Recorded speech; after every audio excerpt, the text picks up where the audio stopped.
Singer Pravasthi ప్రస్తుతం ఆమె చేసిన వ్యాఖ్యలు ఇటు ఇండస్ట్రీలో టాక్ ఆఫ్ ద టౌన్ గా మారాయి.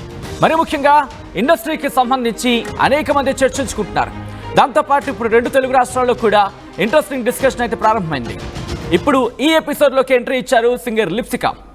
ప్రవస్తికి సింగర్ లిప్సికా కౌంటర్ ఇచ్చారు. ఇండస్ట్రీలో చాలా కష్టాలు ఉంటాయన్నారు లిప్సికా. అవన్నీ ఎదుర్కొని నిలబడాలి అంటూ చెప్పుకొచ్చారు ఆమె. ఇండస్ట్రీలో ఎదగాలంటే ఎంతో అనుభవం అవసరం అంటూ చెప్పుకొచ్చారు లిప్సికా. మందలించారని జడ్జీలకు వ్యతిరేకంగా మాట్లాడడం కరెక్ట్ కాదంటున్నారు ఆమె. ఫేవరిజం చూపెట్టడం తప్పు కాదు, ఫేవరిజం టార్గెట్ 2 ఒకటి కాదంటున్నారు లిప్సికా. ఇండస్ట్రీని ప్రవస్తి తక్కువ చేసి మాట్లాడింది అంటూ చెప్పుకొచ్చారు ఆమె. ఇండస్ట్రీలో ప్రతి ఒక్కరికి కష్టాలుంటాయి.